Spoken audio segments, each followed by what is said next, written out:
आप सभी का आपके अपने channel geography with TC Jat पर स्वागत है। पेश है मिशन 100 कक्षा 12 भूगोल भाग 2 भारत लोग और अर्थव्यवस्था पार्ट 3 पार्ट 7 से 12 तक के सभी महत्वपूर्ण प्रश्नोत्तर।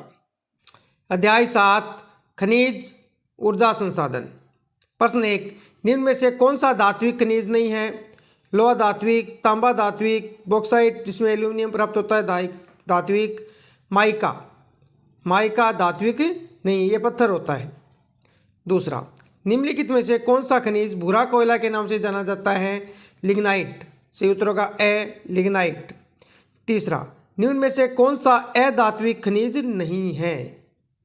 तो माइका अधात्विक है, ग्रेफाइट अधात्विक है, कोयला अधात्विक है, मैग्नीज अधात्विक नहीं है, धात्विक है। तो सही उत्तर होगा मैंगनीज, ये अधात्विक नहीं धात्विक है।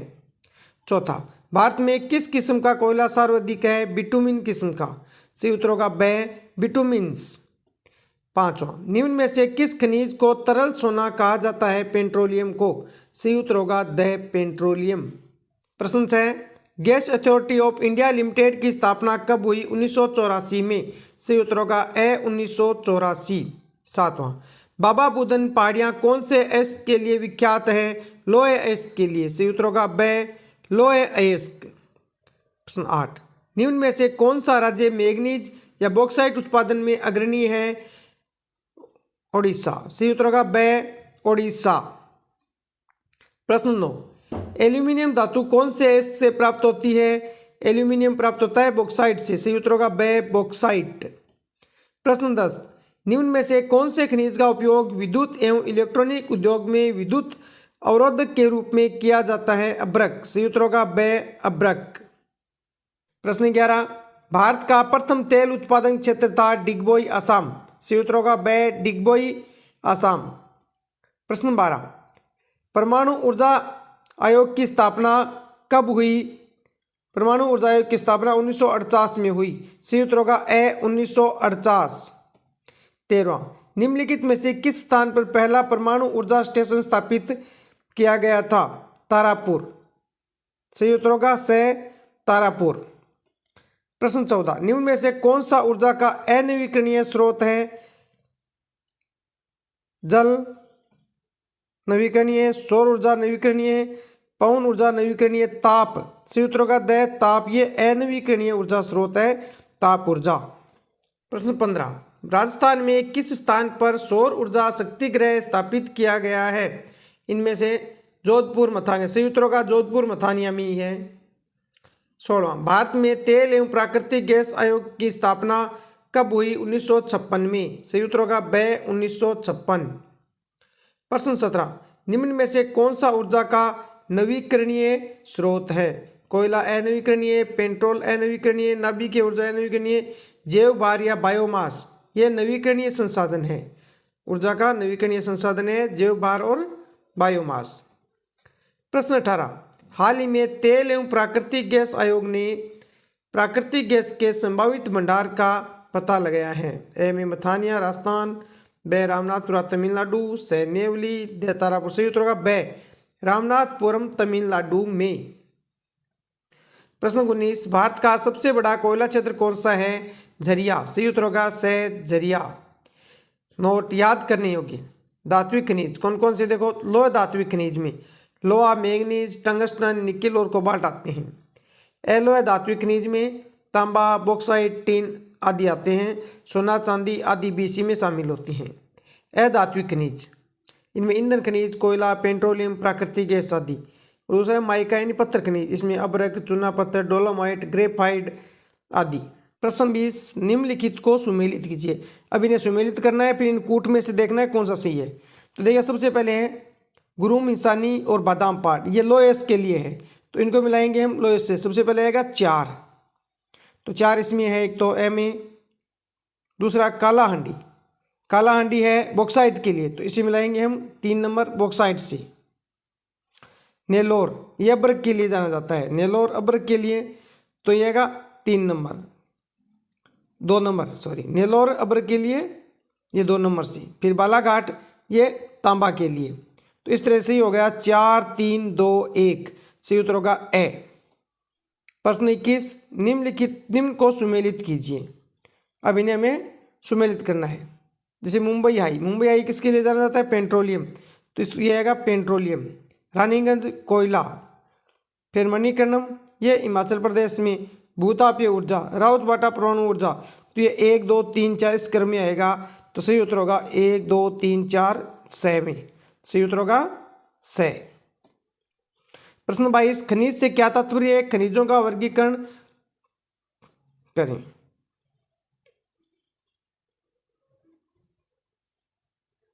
प्रश्न 22, खनिज से क्या तात्पर्य है? उत्तर, एक निश्चित रासायनिक एवं भौतिक गुणधर्मों के साथ कार्बनिक या अकार्बनिक उत्पत्ति के प्राकृतिक पदार्थ खनिज कहलाते हैं। प्रश्न 23, जैव ऊर्जा से क्या तात्पर्य है?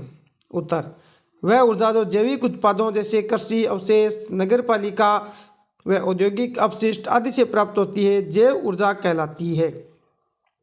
प्रश्न 24, धात्विक खनिज के उदाहरण लिखें। उत्तर, सबसे पहले धात्विक खनिज में लोहा धात्विक खनिज, लोहा, मैग्नीज, कोबाल्ट। अलोहा धात्विक खनिज में तांबा, बॉक्साइट, सीसा, जस्ता, चांदी, सोना आदि। प्रश्न 25, अधात्विक खनिज के उदाहरण लिखिए। अधात्विक खनिज में ईंधन खनिज, कोयला, पेट्रोलियम, प्राकृतिक गैस, अन्य में अभ्रक, संगमरमर, चूना पत्थर, ग्रेनाइट, स्लेट, नीस आदि। प्रश्न 26, कोयले की कौन कौन सी किस्में होती है? उत्तर, एंथ्रेसाइट, बिटुमिन्स, लिग्नाइट व पीट। प्रश्न 27, भारत में अभ्रक के वितरण का विवरण दीजिए या बताइए। उत्तर, भारत में अभ्रक मुख्यतः झारखंड में निचले हजारीबाग पठार की 150 किलोमीटर लंबी व 22 किलोमीटर चौड़ी पट्टी में, आंध्र प्रदेश के नेल्लोर जिले में एवं राजस्थान में लगभग 320 किलोमीटर लंबी पट्टी में जयपुर से भीलवाड़ा और उदयपुर के आसपास विस्तृत है। इसके अतिरिक्त कर्नाटक के मैसूर व हासन जिले, तमिलनाडु के कोयम्बटूर, तिरुचिरापल्ली, मदुरई तथा कन्याकुमारी जिले, महाराष्ट्र के रत्नागिरी तथा पश्चिम बंगाल के पुरुलिया एवं बांकुरा जिलों में भी अभ्रक के कुछ निक्षेप पाए जाते हैं। अलोह खनिज और लोहा खनिज में अंतर बताइए। उत्तर, एक तरफ है लोहा खनिज और दूसरी तरफ अलोह खनिज। जिन खनिज पदार्थों में लोहा धातु का अंश होता है वह लोहा खनिज कहलाते हैं। अलोह खनिज, जिन खनिज पदार्थों में लोहा धातु नहीं पाई जाती। लोहा खनिज के उदाहरण में लोहा, मैंगनीज, क्रोमाइट, कोबाल्ट आदि, जबकि अलोह खनिज में सोना, तांबा, सीसा, निकिल आदि अलोह खनिज है। तीसरा, लोहा खनिज, इनका उपयोग मुख्यतः लोहा इस्पात उद्योग में किया जाता है। अलोह खनिज, इनकी अलग अलग उपयोगिता होती है, जैसे आभूषण निर्माण, विद्युत उद्योग आदि में। प्रश्न 29, परंपरागत और अपरंपरागत ऊर्जा स्रोतों में उदाहरण सहित अंतर स्पष्ट कीजिए। उत्तर, परंपरागत ऊर्जा स्रोत वे ऊर्जा संसाधन जो प्राचीन काल से उपयोग में लिए जा रहे हैं परंपरागत ऊर्जा स्रोत कहलाते हैं। 2, प्राय परंपरागत ऊर्जा स्रोत सीमित एवं समाप्य हैं। इनके उदाहरण है कोयला, खनिज तेल, प्राकृतिक गैस इत्यादि। अब अपरंपरागत ऊर्जा स्रोत।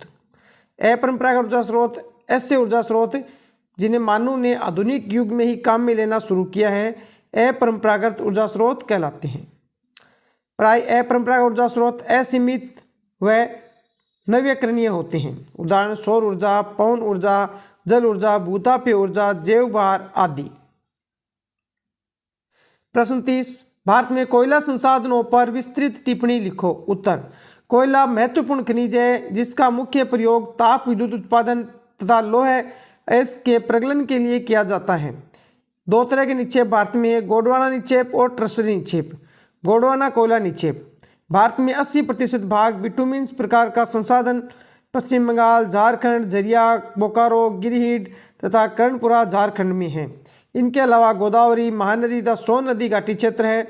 अन्य क्षेत्रों में मध्य प्रदेश में सिंगरौली, छत्तीसगढ़ में कोरबा, ओडिशा में तलचर तथा सुंदरगढ़, महाराष्ट्र में चांदा, वर्धा, कामठी तथा तेलंगाना में सिंगरेनी व आंध्र प्रदेश में पांडुर हैं। ट्रसरी कोयला निक्षेप। ट्रसरी कोयला निक्षेप मेघालय में दारनागिरी, चेंगपुंजी व मल्लांग, अरुणाचल प्रदेश में नामचिंग और नाबकूप, असम में माकुम, जयपुर, उत्तरी असम नजीरा तथा जम्मू कश्मीर में कालाकोट में। इनके अलावा भूरा कोयला जिसे लिग्नाइट तमिलनाडु के तटीय भागों में, पांडिचेरी, गुजरात, राजस्थान और जम्मू कश्मीर में भी पाया जाता है। प्रश्न 31, भारत के पेट्रोलियम संसाधनों पर विस्तृत टिप्पणी लिखें। उत्तर, अपनी दुर्लभता और विविध उपयोगों के लिए पेट्रोलियम को तरल सोना कहा जाता है।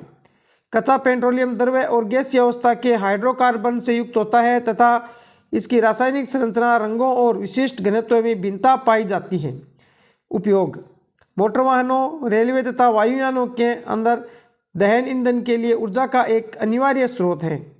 ये उत्पाद पेट्रो रसायन उद्योगों जैसे उर्वरक, कृत्रिम रबड़, कृत्रिम रेशे, दवाइयाँ, बेसलिन, स्नेकों, मोम, साबुन तथा अन्य सौंदर्य सामग्री में प्रक्रमित किए जाते हैं, यानी प्रयोग किए जाते हैं। उत्पादन क्षेत्र, असम में है डिगबोई, नारकटिया तथा मोरान।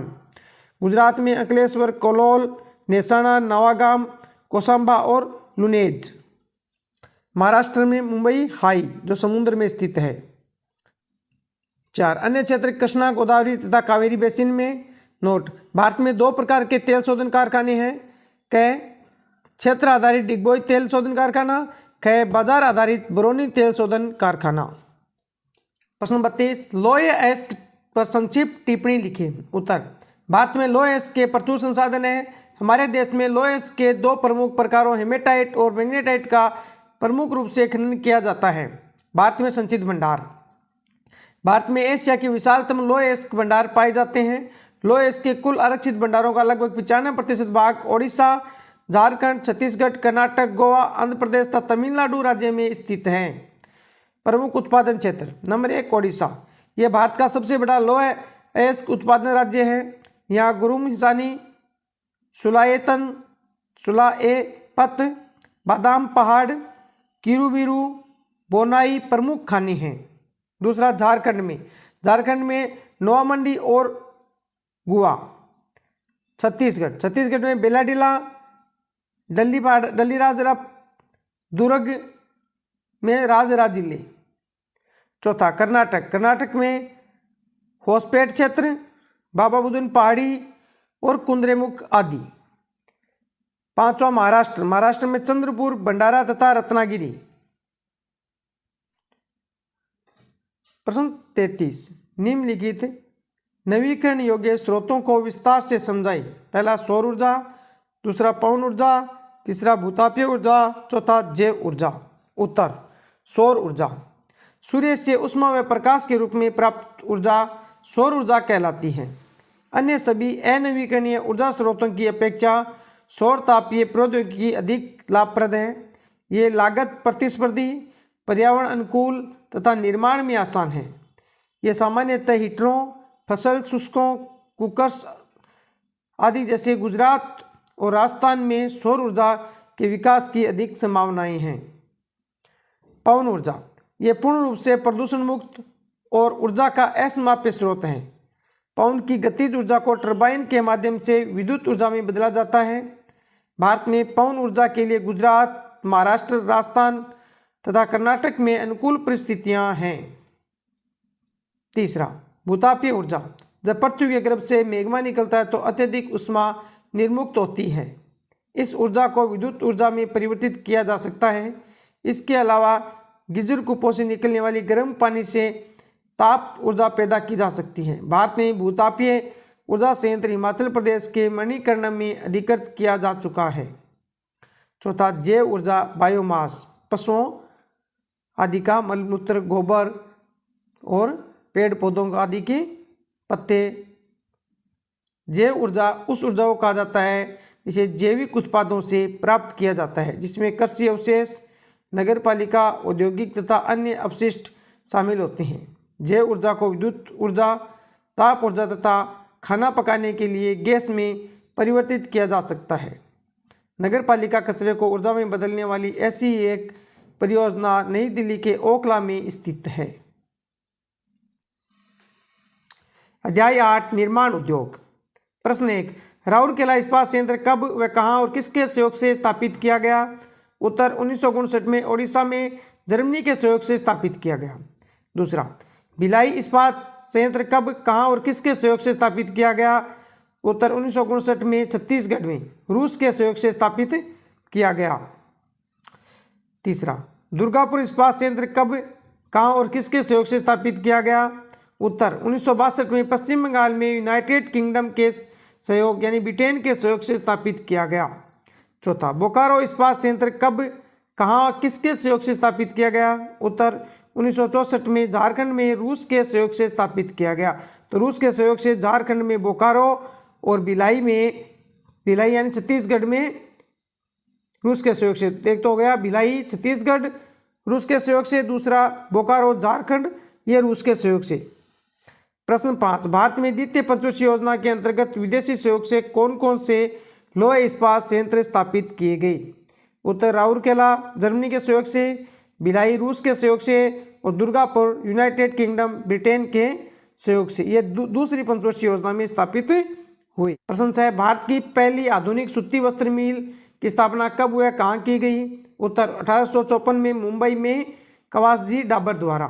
प्रश्न 7, भारत का विश्व में चीनी उत्पाद गन्ना उत्पाद में स्थान और चीनी उत्पादन का प्रतिशत कितना है? तो भारत विश्व की 8% चीनी का उत्पादन करता है। चीनी और गन्ना उत्पादन की दृष्टि से भारत विश्व में प्रथम स्थान रखता है, लेकिन कभी कभी ब्राजील हमसे आगे चला जाता है। 8वां, हुगली औद्योगिक प्रदेश का केंद्र? उत्तर कोलकाता व हावड़ा। 9वां, भारत में सबसे पहले स्थापित की गई लोह इस्पात कंपनी कौन सी थी? उत्तर टाटा लोह इस्पात कंपनी टिस्को। 10, कच्चे माल के स्रोत के निकट स्थापित होने वाला उद्योग नहीं है। इलेक्ट्रॉनिक उद्योग जो होते हैं वो प्राय कच्चे माल के पास स्थापित नहीं होते, ये कहीं भी स्थापित किया जा सकता है। प्रश्न 11, भारत का अग्रणी चीनी उत्पादक राज्य? उत्तर महाराष्ट्र। तो चीनी उत्पादन में 1 नंबर पर महाराष्ट्र, 2 नंबर पर उत्तर प्रदेश। 12वां, किस राज्य की सूती वस्त्र मिलें कपड़ा न बनाकर सूत का उत्पादन करती है? उत्तर तमिलनाडु का। इसको का कारखाना किस स्थान पर? इसको के कारखाने हीरापुर, कुल्टी और बर्नपुर यानी आसनसोल के पास। कहाँ है? आसनसोल पश्चिम बंगाल में हीरापुर, कुल्टी और बर्नपुर ये इसको के कारखाने हैं आसनसोल में। दीर्घ उत्तरीय प्रश्न। प्रश्न 1, उद्योगों की अवस्थिति को प्रभावित करने वाले 4 कारक लिखिए। उत्तर, उद्योगों की अवस्थिति को प्रभावित करने वाले 4 प्रमुख कारक निम्नलिखित हैं। पहला, कच्चा माल। उद्योगों की स्थापना या विकास मुख्यतः उन्हीं प्रदेशों में होता है जहां उन्हें कच्चे माल की प्राप्ति हो। भारी उद्योग कच्चे माल प्राप्ति के स्थान पर ही स्थापित किए जाते हैं। हल्के व शीघ्र खराब होने वाले उत्पादों के उद्योग बाजारों के समीप स्थापित किए जाते हैं। ये चीनी उद्योग, लोह इस्पात उद्योग, सीमेंट उद्योग कच्चे माल प्राप्ति पर ही लगाए जाते हैं। दूसरा, शक्ति। शक्ति ऊर्जा का पर्याय है जो मशीनों के कार्यों के लिए आवश्यक है। उद्योग स्थापना से पहले उस स्थान पर शक्ति की आवश्यकता होती है। तीसरा, बाजार। उद्योगों के लिए बाजार का होना आवश्यक है क्योंकि उद्योगों में उत्पादित वस्तुओं या पदार्थों का व्यापार बाजारों में किया जाता है। बाजार की उपलब्धता द्वारा ही उत्पादन बढ़ता है और उद्योग का भविष्य निर्धारित होता है। चौथा, परिवहन। उद्योग की स्थापना में परिवहन भी महत्वपूर्ण कारक है क्योंकि उद्योग तक कच्चे माल को पहुंचाना, उद्योग में बने उत्पादों को बाजार तक पहुंचाने के लिए परिवहन अति आवश्यक है। क्वेश्चन 2, भारत के प्रमुख औद्योगिक प्रदेशों का वर्णन कीजिए। उत्तर, मुंबई पुणे औद्योगिक प्रदेश। यह औद्योगिक प्रदेश मुंबई, ठाणे से पुणे, नासिक, सोलापुर जिलों के आसपास वाले क्षेत्रों में फैला है। इस औद्योगिक प्रदेश का विकास मुंबई में सूती वस्त्र उद्योग की स्थापना के साथ प्रारंभ हुआ। स्वेज नहर के खुलने के कारण मुंबई पत्तन के विकास को प्रोत्साहन मिला। इस उद्योग की आवश्यकता पूर्ति के लिए पश्चिमी घाट प्रदेश के जल विद्युत शक्ति का विकास किया गया। दूसरा, हुगली औद्योगिक प्रदेश। यह प्रदेश हुगली नदी के किनारे बसा हुआ है। यह औद्योगिक प्रदेश उत्तर में बांसबेरिया से दक्षिण में बिड़ला नगर तक लगभग 100 किलोमीटर क्षेत्र में फैला है। कोलकाता, हावड़ा इस औद्योगिक प्रदेश के प्रमुख केंद्र हैं। इस औद्योगिक प्रदेश के विकास में राजनीतिक अंग्रेजी ब्रिटिश भारत की राजधानी होने के कारण विदेशी पूंजी को भी आकर्षित किया गया। साथ ही जूट उद्योग का मुख्य केंद्रीकरण हावड़ा और भटपारा में है। प्रश्न 3, स्वदेशी आंदोलन ने सूती वस्त्र उद्योग को किस प्रकार प्रोत्साहन दिया, समझाइए। उत्तर, स्वदेशी आंदोलन द्वारा उद्योगों को प्रमुख रूप से ब्रिटेन के बने सामानों का बहिष्कार कर बदले में भारतीय सामानों का उपयोग लाने का आह्वान किया गया। 1921 के बाद रेल मार्गों के विकास के साथ ही दूसरे सूती वस्त्र केंद्रों का तेजी से विकास व विस्तार हुआ। दक्षिण भारत में कोयम्बटूर, मदुरै, बेंगलुरु में मिलों की स्थापना की गई। पतन की सुविधा के कारण कोलकाता में भी मिलें स्थापित की गई। तमिलनाडु में इस उद्योग के तेजी से विकास के कारण मिलों के लिए प्रचुर मात्रा में जल विद्युत शक्ति की उपलब्धता है। उज्जैन, भरूच, आगरा, हाथरस, कोयम्बटूर, तिरुनेलवेली आदि केंद्रों में कम श्रम लागत के कारण कपास उत्पादन क्षेत्रों से दूर होते हुए भी उद्योगों की स्थापना की गई। पाठ 9, भारत के संदर्भ में नियोजन एवं सतत पोषणीय विकास। प्रश्न 1, नीति आयोग का गठन कब किया गया? 1 जनवरी 2015 को। सही उत्तर होगा 1 जनवरी 2015। प्रश्न, निम्नलिखित में से किस जनजाति के लोग ऋतु प्रवास करते हैं? तो इनमें से ग्रासिया नहीं करते, मीणा, भील, गद्दी। गद्दी जनजाति हिमाचल उत्तराखंड में ऋतु प्रवास करते हैं। तीसरा, भरमौर जनजाति क्षेत्र किस राज्य में अवस्थित है? हिमाचल प्रदेश। सही उत्तर होगा द हिमाचल प्रदेश। चौथा, द पॉपुलेशन बम पुस्तक के लेखक एहरलीच। सही उत्तर होगा एहरलीच। द लिमिट टू ग्रोथ पुस्तक के लेखक मिडोस। तो सही उत्तर है इसमें से मिडोस एवं अन्य। छठा, आवर कॉमन फ्यूचर रिपोर्ट प्रस्तुत की गई 1987 में। सही उत्तर होगा ब 1987। सातवां, सूखा संभावित विकास कार्यक्रम की शुरुआत किस पंचवर्षीय योजना में हुई थी? चौथी पंचवर्षीय योजना। सही उत्तर होगा द चौथी पंचवर्षीय योजना। आठवां, इंदिरा गांधी नहर परियोजना कब प्रारंभ हुई थी? 1958 में। सही उत्तर होगा 31 मार्च 1958। प्रश्न 9, जनजाति उपयोजना प्रारंभ हुई 1974 में। सही उत्तर होगा 1974। प्रश्न 10, नीति आयोग से पूर्व नियोजन का कार्य किस संस्था द्वारा किया जाता था? योजना आयोग द्वारा। सही उत्तर होगा से योजना आयोग द्वारा। अब आगे है रिक्त स्थानों की पूर्ति कीजिए। प्रश्न 1, पर्वतीय क्षेत्र विकास कार्यक्रमों को पंचवर्षीय योजना में प्रारंभ किया गया 5वीं। यहाँ आएगा 5वीं पंचवर्षीय योजना में। पर्वतीय क्षेत्र विकास कार्यक्रम 5वीं पंचवर्षीय योजना में प्रारंभ किया गया। दूसरा, विकास एक संकल्पना है। तो विकास एक बहुआयामी संकल्पना है। यह आएगा बहुआयामी। तीसरा, गद्दी जनजाति के लोग भाषा बोलते हैं। तो गद्दी जनजाति के लोग गद्याली या पहाड़ी भाषा बोलते हैं।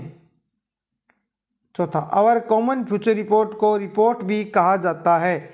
ब्रेटलैंड report. Our common future report को ब्रेटलैंड रिपोर्ट भी कहा जाता है। यह 1987 में प्रकाशित की गई। इंदिरा गांधी नहर, जिसे पहले रास्ता नहर के नाम से जाना जाता था। छठा, इंदिरा गांधी नहर का उद्गम स्थल बांध है हरिके बैराज। तो इंदिरा गांधी नहर का उद्गम स्थल हरिके बैराज है। प्रश्न 7, किस पंचवर्षीय योजना में पर्वतीय क्षेत्रों तथा उत्तरी पूर्वी राज्यों के जनजातीय एवं पिछड़े क्षेत्रों में अवसंरचना को विकसित करने के लिए विशेष क्षेत्र तैयार किया गया है? उत्तर 8वीं पंचवर्षीय योजना में। 8वां प्रश्न, WECD का पूरा नाम क्या है? WECD का पूरा नाम विश्व पर्यावरण और विकास आयोग है। ITDP का पूरा नाम क्या है? उत्तर समन्वित जनजाति विकास परियोजना। 10वां, SFDA का पूरा नाम क्या है? उत्तर लघु कृषक विकास संस्था। 11वां, MFDA का पूरा नाम क्या है? उत्तर सीमांत कृषक विकास संस्था। लघुत्तरीय प्रश्न। पहला, सतत पोषणीय विकास की संकल्पना को परिभाषित कीजिए। उत्तर ऐसा विकास जिससे भविष्य में आने वाली पीढ़ियों की आवश्यकता पूर्ति को प्रभावित किए बिना वर्तमान पीढ़ी द्वारा अपनी आवश्यकता की पूर्ति करना। प्रश्न 2, नीति आयोग का गठन कब हुआ? इससे पूर्व नियोजन का कार्य किस संस्था द्वारा किया जाता था? उत्तर नीति आयोग का गठन 1 जनवरी 2015 को हुआ। नीति आयोग से पूर्व नियोजन का कार्य योजना आयोग द्वारा किया जाता था। प्रश्न 3, नीति आयोग का उद्देश्य बताइए। उत्तर नीति आयोग के उद्देश्य पहला, केंद्रीय तथा राज्य सरकारों को युक्तियुक्त तथा तकनीकी सलाह देना। दूसरा, भारत के आर्थिक नीति निर्माण में राज्यों की भागीदारी सुनिश्चित करना। प्रश्न 4, नियोजन से क्या तात्पर्य है तथा नियोजन के दो उपागम कौन से हैं? उत्तर, नियोजन का अर्थ, नियोजन एक सोच विचार की प्रक्रिया है जिसमें कार्यक्रमों की रूपरेखा तैयार करना तथा उद्देश्य को प्राप्त करने हेतु गतिविधियों का क्रियान्वयन सम्मिलित है। नियोजन के द्वारा सुधार एवं पुनर्निर्माण का कार्य किया जाता है। नियोजन के दो उपागम खंडीय नियोजन और प्रादेशिक नियोजन है। प्रश्न 5, खंडीय एवं प्रादेशिक नियोजन को परिभाषित कीजिए। उत्तर, खंडीय नियोजन का अर्थ अर्थव्यवस्था के विभिन्न सेक्टरों कृषि, सिंचाई, विनिर्माण, ऊर्जा, परिवहन, संचार आदि के विकास हेतु कार्यक्रम बनाना तथा उन्हें लागू करना है। प्रादेशिक नियोजन का अर्थ जब किसी देश के सभी प्रदेशों का आर्थिक विकास समान रूप से नहीं होता तब वहाँ प्रादेशिक नियोजन की प्रक्रिया अपनाई जाती है। इसके अंतर्गत वो प्रदेश या क्षेत्र जो आर्थिक विकास में पिछड़े हैं वहाँ स्थानीय परिप्रेक्ष्य में योजनाएं बनाई जाती हैं ताकि प्रादेशिक असंतुलन को कम किया जा सके। प्रश्न 6, पहाड़ी क्षेत्र विकास कार्यक्रम के मुख्य उद्देश्य बताइए। उत्तर, पहाड़ी क्षेत्र विकास कार्यक्रम पहाड़ी क्षेत्रों में बागवानी का विकास, रोपण कृषि, पशुपालन, मुर्गी पालन, वानिकी, लघु तथा ग्रामीण उद्योगों का विकास करने के लिए स्थानीय संसाधनों को उपयोग में लाने के उद्देश्य से बनाई गई हैं। 7वां, पर्वतीय क्षेत्र के विकास हेतु सुझाव दीजिए। उत्तर, सुझाव पहला, स्थानीय संसाधनों तथा प्रतिभाओं का विकास करना। दूसरा, जीविका निर्वाह अर्थव्यवस्था के स्थान पर निवेश उन्मुख अर्थव्यवस्था बनाना। तीसरा, पारिस्थितिकी संतुलन बनाए रखना। चौथा, पिछड़े क्षेत्रों की बाजार व्यवस्था में सुधार करके श्रमिकों को लाभ पहुंचाना। सूखा संभावित क्षेत्र विकास कार्यक्रम का उद्देश्य बताइए। उत्तर, इस कार्यक्रम का उद्देश्य सूखा संभावित क्षेत्र में लोगों को रोजगार उपलब्ध करवाना तथा सूखे के प्रभाव को कम करने के लिए उत्पादन के साधनों को विकसित करना है। 9वां, सूखा संभावित क्षेत्र विकास के प्रमुख कार्यक्रम कौन कौन से हैं लिखिए।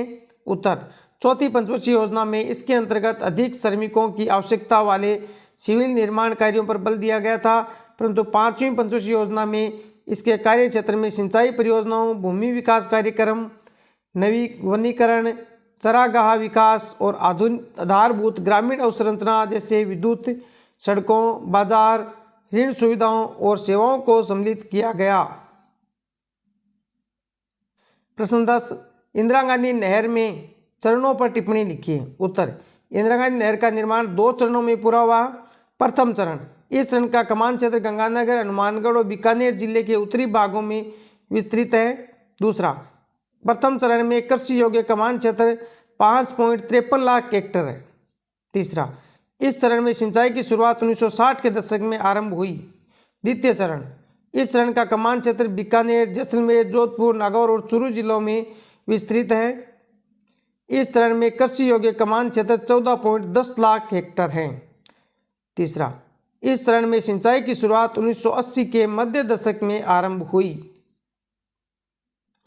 प्रश्न 11, इंदिरा गांधी नहर से पर्यावरण पर पड़ने वाला सकारात्मक प्रभाव बताइए। उत्तर, सकारात्मक प्रभाव, वनीकरण तथा चरागाह क्षेत्र में वृद्धि। दूसरा, वायु अपर्दन तथा बालू निक्षेप की प्रक्रिया में कमी आई, यानी मरुस्थलीकरण की प्रक्रिया धीमी हुई। 12वां, इंदिरा गांधी नहर से पर्यावरण पर पड़ने वाली नकारात्मक प्रभाव या समस्याएं बताओ। उत्तर, नकारात्मक प्रभाव, पहला है जल भराव की समस्या। दूसरा, मृदा लवणता की समस्या।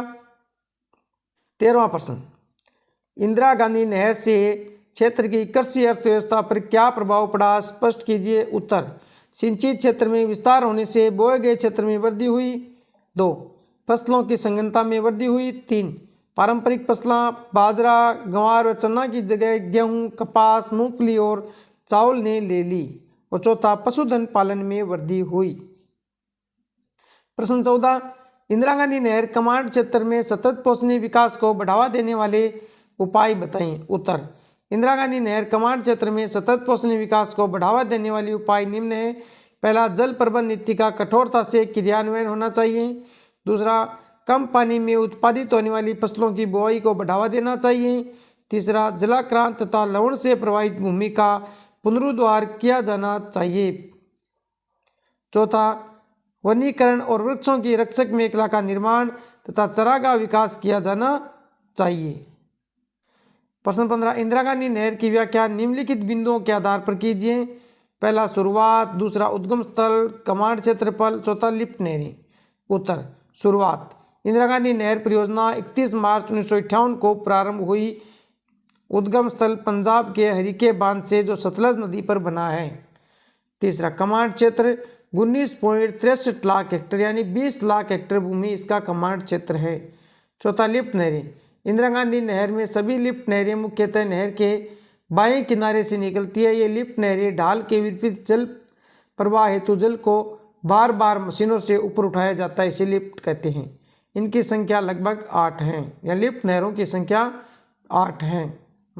16वां, लक्ष्य क्षेत्र नियोजन से आप क्या समझते हैं? लक्ष्य क्षेत्र कार्यक्रम तथा लक्ष्य समूह कार्यक्रम के उदाहरण बताइए। उत्तर, लक्ष्य क्षेत्र नियोजन की प्रक्रिया उन क्षेत्रों में अपनाई जाती है जो क्षेत्र आर्थिक रूप से पिछड़े हुए हैं। इस हेतु योजना आयोग ने लक्ष्य क्षेत्र कार्यक्रम तथा लक्ष्य समूह कार्यक्रम उपागमों को प्रस्तुत किया है। लक्ष्य क्षेत्र कार्यक्रम के उदाहरण, कमान नियंत्रित क्षेत्र विकास कार्यक्रम। दूसरा, सूखाग्रस्त क्षेत्र विकास कार्यक्रम। तीसरा, पर्वतीय क्षेत्र विकास कार्यक्रम। लक्ष्य समूह कार्यक्रम के उदाहरण हैं। पहला, लघु कृषक विकास संस्था SFDA। दूसरा, सीमांत किसान विकास संस्था MFDA। अध्याय 10, परिवहन एवं संचार। दीर्घ उत्तरीय प्रश्न। पहला, रेलवे पटरी को चौड़ाई के आधार पर भारतीय रेल के 3 वर्गों का वर्णन कीजिए। उत्तर, रेल पटरी की चौड़ाई के आधार पर भारतीय रेल के 3 वर्ग निम्न हैं। पहला है बड़ी लाइन या ब्रॉड गेज। इसमें रेल पटरियों के बीच की दूरी 1.61 मीटर, जिनकी कुल लंबाई लगभग 60,510 किलोमीटर है। लगभग पूरे भारतवर्ष में बड़ी लाइन ब्रॉड गेज स्थापित हो चुकी है वर्तमान में। दूसरा, मीटर लाइन या मीटर गेज। इसमें रेल पटरियों के बीच की दूरी 1 मीटर होती है। इसकी कुल लंबाई 3,880 किलोमीटर वर्तमान में रही है। तीसरी, छोटी लाइन नैरो गेज। इसमें रेल पटरियों के बीच की दूरी 0.76 मीटर या 0.61 मीटर होती है। इसकी लंबाई 2,297 किलोमीटर। ये पर्वतीय क्षेत्रों तक सीमित है। वर्तमान में 2 या 3 रेलवे लाइन इनकी चलन में है। क्वेश्चन 2, भारत के किस रेल मार्ग को आप अभियांत्रिक का अनूठा चमत्कार मानते हैं? इस रेल मार्ग पर पुल व सुरंगों की संख्या लिखिए अथवा कोंकण रेल पर टिप्पणी लिखिए। उत्तर, कोंकण रेल को आधुनिकी का अनूठा चमत्कार माना जाता है। इस मार्ग पर 2000 पुल, 91 सुरंग तथा 146 नदी धाराओं को पार करता है। 1998 में निर्मित कोंकण रेलवे 760 किलोमीटर लंबा है। यह महाराष्ट्र के रोहा को कर्नाटक के मंगलोर से जोड़ता है। तीसरा, पवन हंस क्या है? ये किन 2 क्षेत्रों में सेवाएं प्रदान करता है? उत्तर, पवन हंस एक हेलीकॉप्टर सेवा है जो पर्वतीय क्षेत्रों में सेवारत है। पवन हंस द्वारा सेवा प्रदान किए जाने वाले क्षेत्र पर्वतीय क्षेत्र तथा उत्तरी पूर्वी क्षेत्रों में पर्यटकों को सेवाएं प्रदान करता है। Pawan Hans limited petroleum sector के लिए भी हेलीकॉप्टर सेवाएं उपलब्ध कराता है। क्वेश्चन 4, भारत में लेंगुन व पश्य जल कहाँ पाए जाते हैं? इसके 2 उपयोग लिखिए अथवा कंडल से आप क्या समझते हैं? उत्तर, भारत में लेंगुन व पश्य जल केरल राज्य में स्थित है, जिसे कंडल कहा जाता है। पश्य जल के उपयोग, इसमें अंतःस्थलीय जल मार्ग बने हुए हैं जो कि परिवहन का सस्ता साधन उपलब्ध कराते हैं। 2, केरल में भारी संख्या में पर्यटकों को आकर्षित करते हैं। यहाँ की प्रसिद्ध नेहरू ट्रॉफी नौका दौड़ मलालम काली भी इसी पश्य जल में आयोजित की जाती है।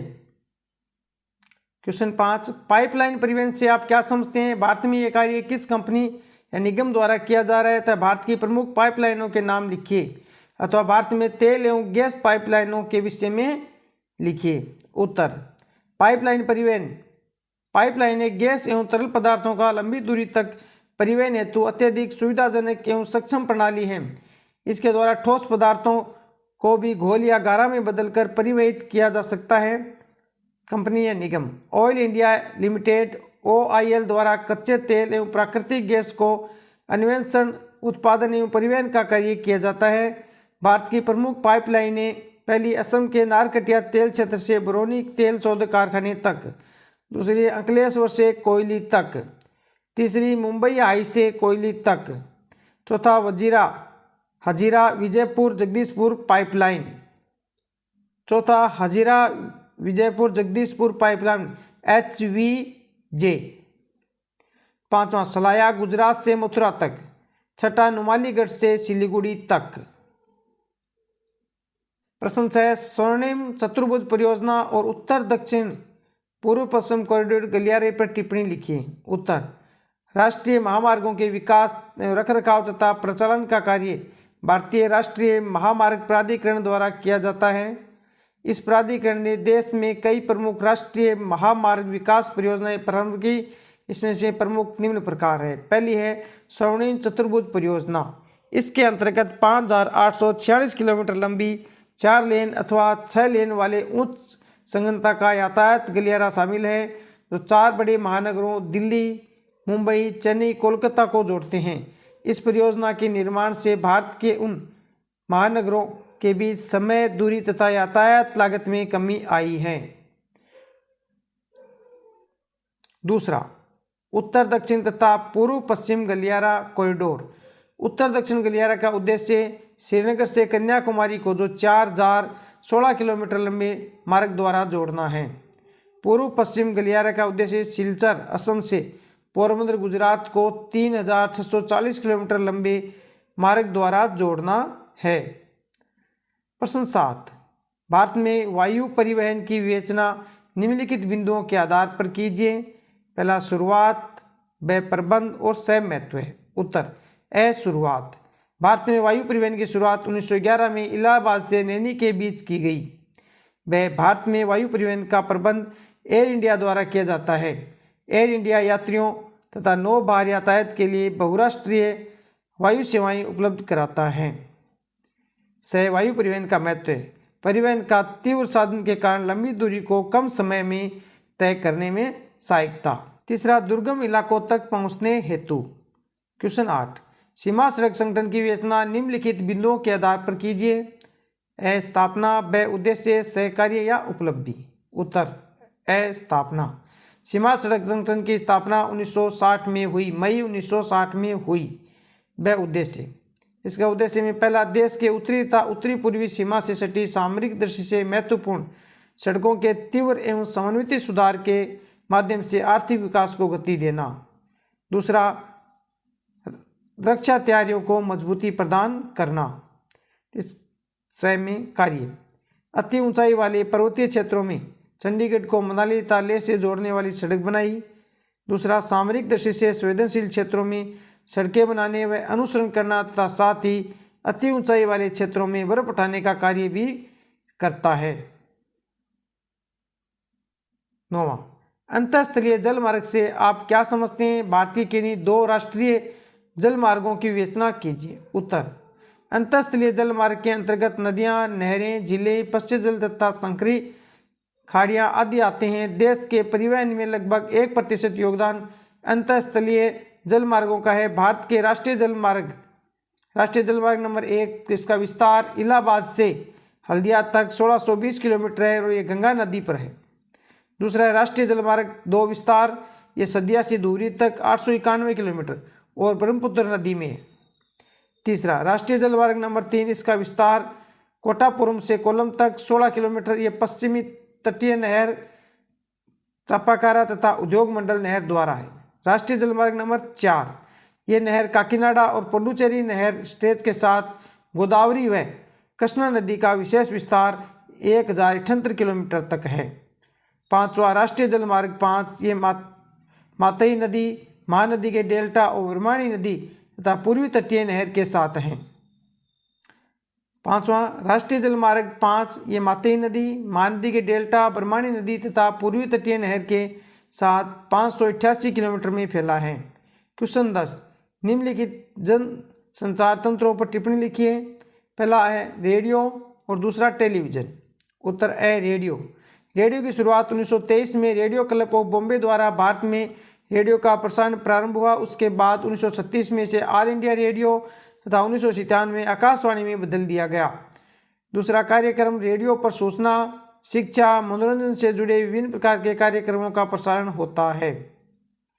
वह टेलीविजन शुरुआत 1959 में राजधानी क्षेत्र में प्रसार के साथ भारत में इसकी शुरुआत हुई। 1976 में इसे दूरदर्शन के रूप में विकसित किया गया। तो सूचना के प्रसार और जनसाधारण को शिक्षित करने में टेलीविजन एक महत्वपूर्ण सर्वदृश्य साधन है। प्रश्न 11, भारत में उपग्रह संचार की विवेचना कीजिए। उत्तर, उपग्रह संचार का स्वयं एक अलग माध्यम होने के साथ साथ संचार के अन्य साधनों का नियमन करता है। उपग्रह संचार प्रणाली भारत में उपग्रह संचार प्रणाली को दो वर्गों में रखा गया है। प्रथम इनसेट और दूसरा Indian remote sensing system IRS। प्रथम INSAT Indian national satellite system, इसकी शुरुआत 1983 में हुई। ये एक बहुउद्देशीय उपग्रह प्रणाली है जो दूरसंचार, मौसम विज्ञान संबंधी अवलोकनों तथा विभिन्न अन्य आंकड़ों तथा कार्यक्रमों के लिए उपयोगी है। दूसरा भारतीय सुदूर संवेदन IRS, इसकी शुरुआत 1988 में रूस के बैकुनूर से IRS-1A के प्रक्षेपण के साथ हुई। भारत ने भी अपना स्वयं का प्रक्षेपण वाहन PSLV polar satellite launch vehicle विकसित किया। यह उपग्रह अनेक स्पेक्ट्रम बैंड को एकत्रित कर विविध उपयोग हेतु स्टेशनों पर भेजते हैं। ये प्राकृतिक संसाधनों के प्रबंध के लिए बहुत उपयोगी है। ये प्राकृतिक साधनों के प्रबंध के लिए बहुत ही उपयोगी है। हैदराबाद स्थित NRSC आंकड़ों के अधिग्रहण एवं प्रक्रमण की सुविधा उपलब्ध कराती है। ब, उपग्रह के उपयोग, मौसम का पूर्वानुमान लगाने में, प्राकृतिक आपदाओं की निगरानी। तीसरा, सीमा क्षेत्रों में चौकसी में। प्रश्न 12, भारत में सड़क परिवहन के विभिन्न प्रकार का वर्णन कीजिए। उत्तर, भारत का सड़क जाल विश्व का दूसरा सबसे बड़ा सड़क जाल है। सड़कों के निर्माण तथा रखरखाव के उद्देश्य से सड़कों को निम्न प्रकार से वर्गीकृत किया गया है। प्रथम है राष्ट्रीय महामार्ग NH। यह सड़कें केंद्र सरकार द्वारा निर्मित एवं अनुरक्षित होती है। यह सड़कें राज्यों की राजधानी, प्रमुख नगरों, रेलवे जंक्शन तथा पत्तनों को जोड़ती है। यह सड़कें देश की कुल सड़क लंबाई का 2% है। स्वर्णिम चतुर्भुज परियोजना तथा उत्तर दक्षिण पूर्व पश्चिम गलियारा भारत की महत्वपूर्ण राष्ट्रीय महामार्ग विकास परियोजनाएं हैं। दूसरा, राज्य महामार्ग SH स्टेट हाईवे। इनका निर्माण रखरखाव राज्य सरकारों द्वारा किया जाता है। यह सड़कें राज्य की राजधानी से जिला मुख्यालयों तथा अन्य महत्वपूर्ण नगरों एवं कार्यालयों को जोड़ती है। इन सड़कों के अंतर्गत देश की कुल सड़कों की लंबाई का 4% भाग आता है। तीसरा, जिला सड़कें। यह सड़कें जिला मुख्यालयों तथा जिले के अन्य महत्वपूर्ण स्थलों के बीच संपर्क स्थापित करती है। यह सड़कें देश की कुल सड़क लंबाई का 14% हैं। चौथा, ग्रामीण सड़कें।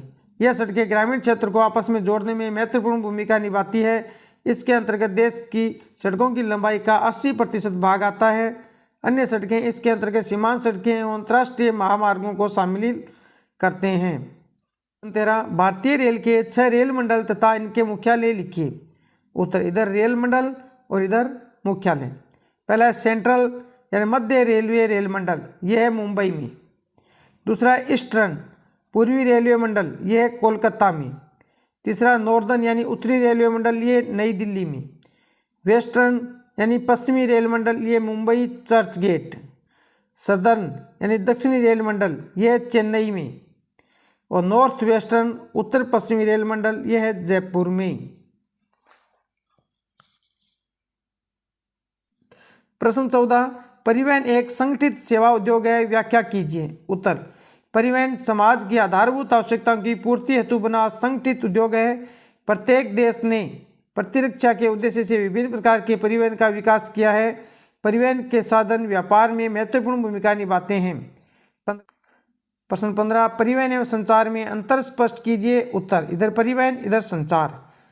परिवहन में पहला, लोगों तथा सामान को एक स्थान से दूसरे स्थान तक लाने व ले जाने का साधन परिवहन कहलाता है। संचार, एक व्यक्ति अथवा स्थान से दूसरे स्थान पर संदेश सूचना भेजने का माध्यम संचार कहलाता है। परिवहन में दूसरा, यह देश के आर्थिक विकास में सहायक है। संचार, ये देश के आर्थिक विकास के साथ साथ सामाजिक प्रगति में सहायक हैं। परिवहन के उदाहरण मुख्यतः सड़क, रेल मार्ग एवं वायु मार्ग द्वारा संपन्न होता है। संचार में डाक, तार, टेलीफोन, इंटरनेट, टेलीविजन आदि संचार के प्रमुख साधन है। अध्याय 11 अंतर्राष्ट्रीय व्यापार। लघुतरात्मक प्रश्न। पहला, कांडला बंदरगाह की अवस्थिति विकास का कारण तथा महत्व का वर्णन कीजिए। उत्तर, कांडला बंदरगाह की अवस्थिति कच्छ की खाड़ी के मुहाने पर स्थित है। विकास का कारण आज़ादी के बाद कराची पतन के पाकिस्तान में चले जाने के बाद भारत के पश्चिम तथा उत्तरी पश्चिमी भाग की जरूरतों को पूरा करने के लिए इसका विकास किया गया। महत्व है, कांडला पतन का महत्व है पेट्रोलियम उत्पाद तथा उर्वरकों को ग्रहण करने हेतु यानी आयात करने हेतु। प्रश्न 2, अंतर्राष्ट्रीय व्यापार में परिवहन के प्रमुख साधन तथा इसकी भूमिका क्या है। उत्तर, अंतर्राष्ट्रीय व्यापार में वायु परिवहन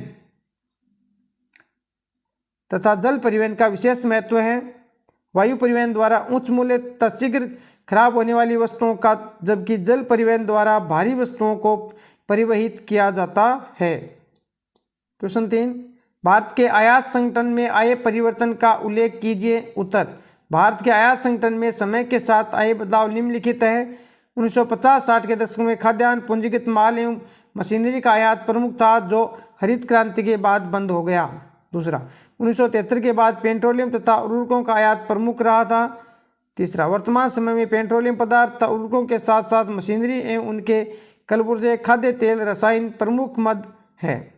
क्वेश्चन 4, भारत के निर्यात संगठन में आए परिवर्तन का उल्लेख कीजिए। उत्तर, भारत के निर्यात संगठन में समय के साथ आए बदलाव निम्नलिखित है। पहला, अंतर्राष्ट्रीय प्रतिस्पर्धा के कारण कृषि और संवर्गीय उत्पादों का हिस्सा घटा है। दूसरा, पेट्रोलियम के मूल्य में वृद्धि एवं देश में तेल शोधन क्षमता बढ़ने के कारण पेट्रोलियम तथा परिष्कृत उत्पादों तथा अन्य वस्तुओं में वृद्धि हुई है। क्वेश्चन 5, विश्व व्यापार में भारत की हिस्सेदारी कितने प्रतिशत है। उत्तर, लगभग 1%। भारत का अंतर्राष्ट्रीय व्यापार 44.30 करोड़ रुपए का है। क्वेश्चन 6, मुंबई पतन के विकास का कारण लिखिए। उत्तर, प्रमुख कारण रहे ये पतन मध्य पूर्व के देशों, भूमध्य सागरीय देशों, उत्तरी अफ्रीका, यूरोप तथा उत्तरी अमेरिका के देशों के साथ व्यापारिक मार्गों के निकट स्थित हैं। दूसरा, इसके पृष्ठ प्रदेश के अंतर्गत मध्य प्रदेश, महाराष्ट्र, गुजरात, उत्तर प्रदेश तथा राजस्थान राज्य शामिल है।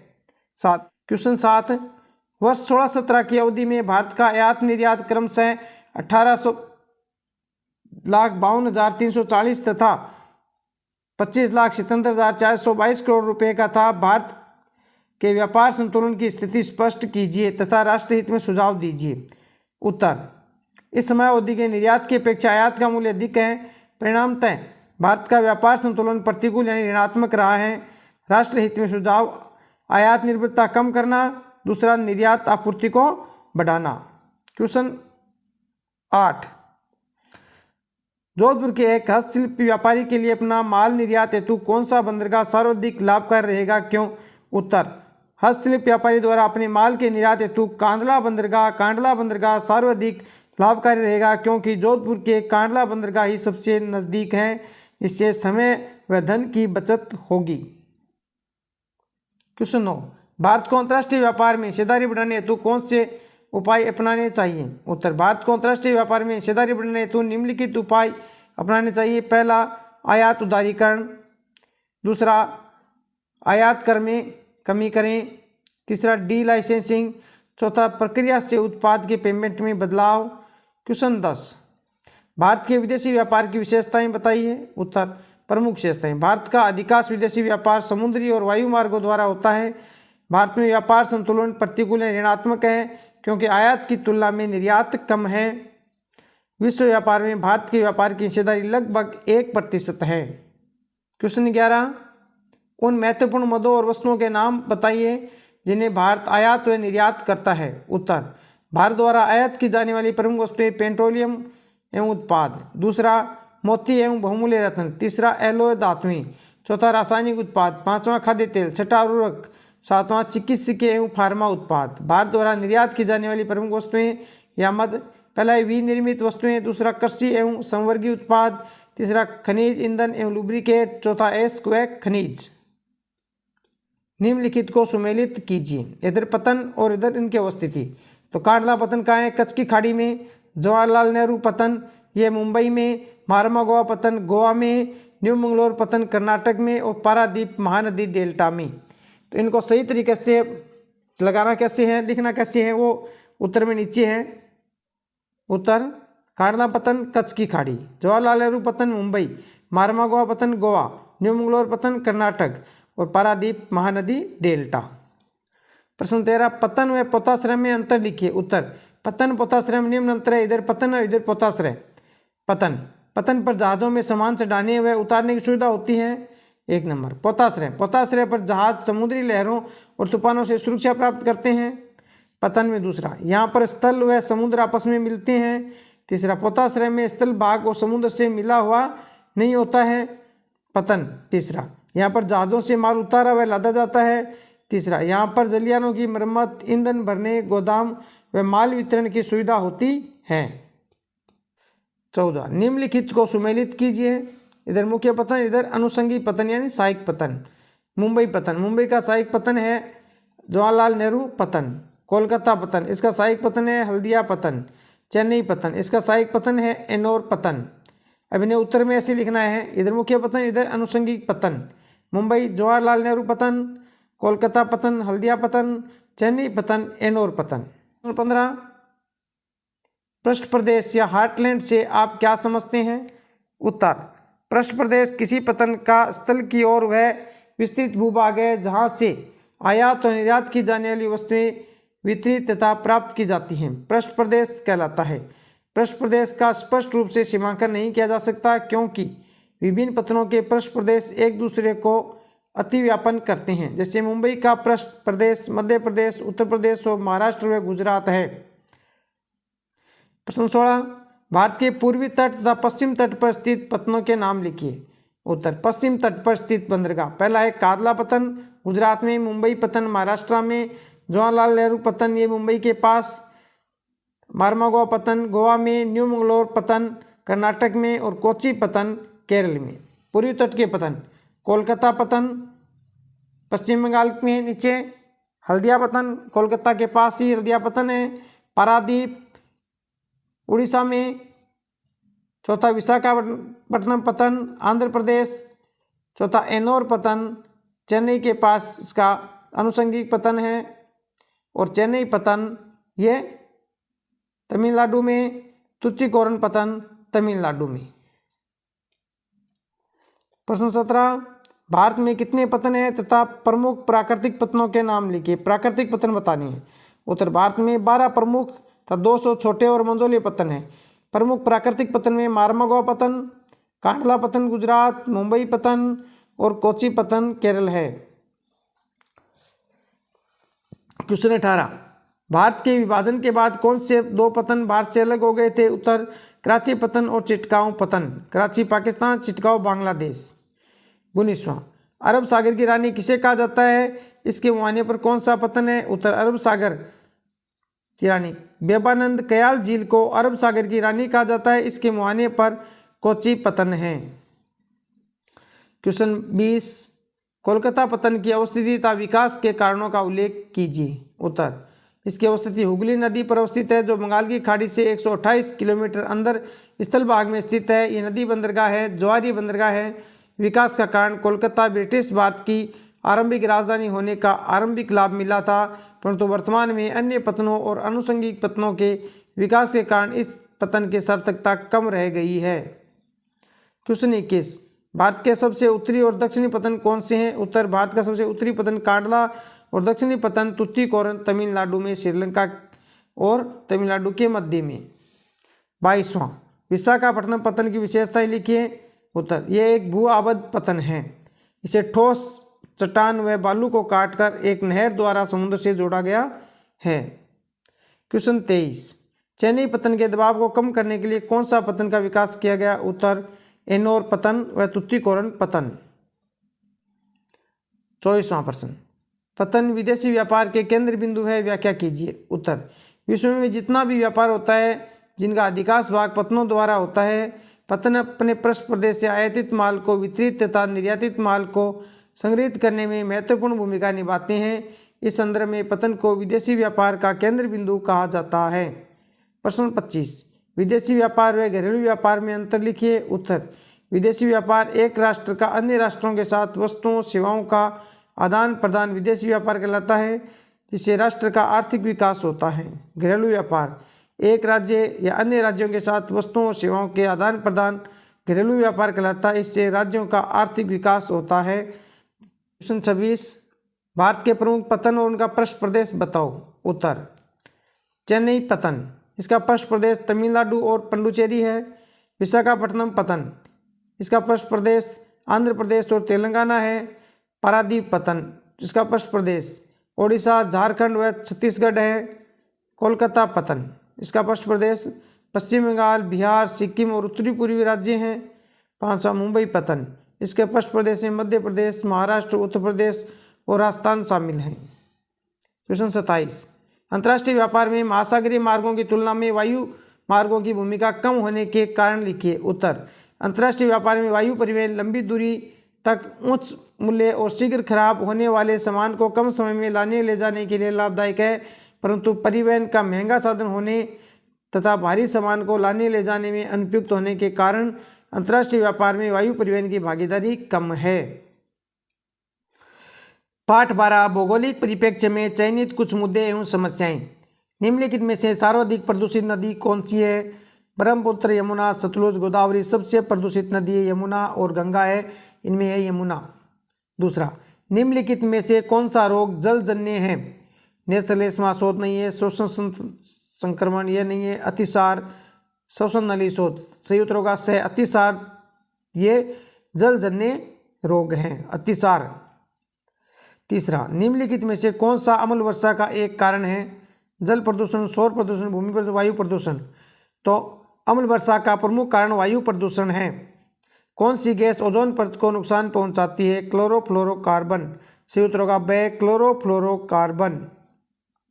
प्रश्न 5, हेपेटाइटिस बीमारी का मुख्य कारण क्या है? जल प्रदूषण, संयुक्त रोग से जल प्रदूषण। छठा, धारावाही गंदी बस्ती किस राज्य में स्थित है? महाराष्ट्र में, मुंबई के पास, संयुक्त से महाराष्ट्र। 7वां, निम्न में से भू निम्नीकरण का कारण नहीं है?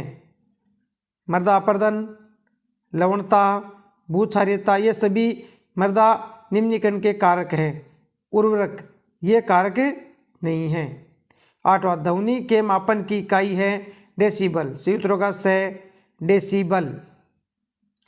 9वां, प्रश्न 9, द्रावतीय जल में नाइट्रेट की मात्रा बढ़ने का कारण है? उर्वरक, संयुक्त रोग ब उर्वरक। अति लघुतरात्मक प्रश्न, वायु प्रदूषण के कोई 4 स्रोत लिखिए। उत्तर, पहला धुआं, जीवाश्म ईंधन का दहन, कुहासा या कोहरा। चौथा, खनन। दूसरा, अम्लीय वर्षा का मुख्य कारण क्या है? उत्तर, उद्योगों से निकलने वाली गंध, नाइट्रोजन के ऑक्साइड तथा अम्लीय वर्षा का मुख्य कारण है। तीसरा, धूम्र कोहरा किसे कहते हैं? उत्तर, औद्योगिक नगरों में जब प्रदूषित गैसें व प्रदूषण तत्व सामान्य रूप से पड़ने वाले कोहरे में मिल जाते हैं तो इसे धूम्र कोहरा कहते हैं। क्वेश्चन 4, पर्यावरण प्रदूषण क्या है? उत्तर, पर्यावरण प्रदूषण मानवीय क्रियाकलापों के अवशिष्ट उत्पादों से मुक्त द्रव्य एवं ऊर्जा का परिणाम है। 5वां, जल प्रदूषण रोकने के कोई 2 उपाय बताइए। उत्तर, औद्योगिक अपशिष्ट जो जल स्रोतों में नहीं छोड़ा जाए। दूसरा, घरेलू अपशिष्ट को जल स्रोतों में नहीं बहाया जाए। क्वेश्चन 6, वायु प्रदूषण से होने वाली 2 बीमारियों के नाम बताइए। उत्तर, वायु प्रदूषण से श्वसन तंत्र रोग और रक्त संचरण संबंधी रोग हो जाते हैं। 7वां, ध्वनि प्रदूषण के प्रमुख स्रोत क्या है? उत्तर, विविध उद्योग, मशीनीकृत निर्माण, तीव्र चालित मोटर वाहन, लाउड स्पीकर, वायुयान आदि। 8वां, भू निम्नीकरण क्या है? उत्तर, कृषि योग्य भूमि पर दबाव के कारण इसकी गुणवत्ता में कमी या अस्थायी उत्पादकता में कमी भू निम्नीकरण कहलाती है। 9वां, नमामि गंगे कार्यक्रम क्या है? उत्तर, गंगा नदी का राष्ट्रीय महत्व है, अतः इसकी सफाई के लिए चलाया गया कार्यक्रम नमामि गंगे कहलाता है। 10वां, भू प्रदूषण के प्रमुख स्रोत कौन से हैं? उत्तर, अनुचित मानव क्रियाकलाप, औद्योगिक अपशिष्ट, कीटनाशक, पीड़कनाशक और रासायनिक उर्वरक का उपयोग। इसी के साथ ये समाप्त होता है। वीडियो पूरा देखने के लिए धन्यवाद। वीडियो को लाइक करें और शेयर करें।